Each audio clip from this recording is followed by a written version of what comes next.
আজকে হলো জুলাই মাসের 23 তারিখ। আর আজকের এই দিনটা হলো আমাদের এই 4 ভাই বোনের জন্য একটা শোকের দিন, দুঃখের দিন। কারণ এই দিনেই আমরা আমাদের বাবাকে হারিয়ে চির এতিম হয়ে গিয়েছি।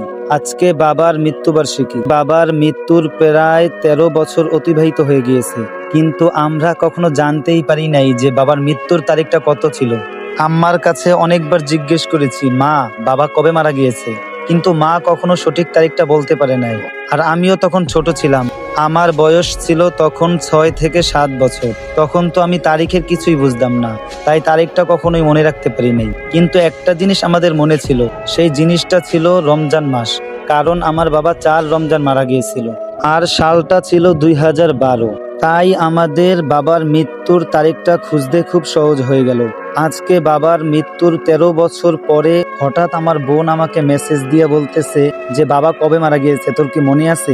আমি বললাম, না, আমার তো তারিখটা মনে নেই, কিন্তু শুধু সাল এবং রমজান মাসে মারা গেছে এটা মনে আছে। তখন আপু বলল যে বাবার মৃত্যুর 3 থেকে 4 দিন আগে লেখক হুমায়ুন আহমেদ মারা গিয়েছিল, আর আজকে 19 তারিখ হলো হুমায়ুন আহমেদের মৃত্যুবার্ষিকী। তাহলে সেই দিক থেকে হিসাব করলে বোঝা যায় বাবার মৃত্যুবার্ষিকী হলো 23 তারিখে, অর্থাৎ বাবা 23 তারিখ মারা গিয়েছে। আমি বললাম, আমি তো অত কিছু জানি না যে কে কখন মারা গেছে, তখন তো আমি খুবই ছোট। তখন আমার ছোট আপু একটু বুদ্ধি করে 2012 সালের রমজানের ক্যালেন্ডার ডাউনলোড করে, এবং সেই ক্যালেন্ডারে আমি লক্ষ্য করে দেখেছি 4 রমজানটা পরে 23 তারিখ।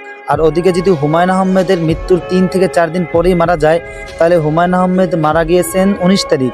তাহলে সেই দিক থেকে লক্ষ্য করলে বাবার মৃত্যুর তারিখটা ছিল 23 তারিখ, জুলাই মাস। আপুর এই বুদ্ধির কারণে আজকে প্রায় 13 বছর পর বাবার মৃত্যুর তারিখটা জানতে পেরেছি। এজন্য অনেকটা খুশি থাকলেও অনেকটা শোকের ছায়া ভিতরে কাজ করে, কারণ ছোটবেলা থেকেই বাবার আদর স্নেহ থেকে মাহরুম হয়েছি। যখন কোনো জায়গায় ঘুরতে যাই কিংবা কারো থেকে কারো বাবার আদর পেতে দেখি, তখন সত্যিই অনেক খারাপ লাগে।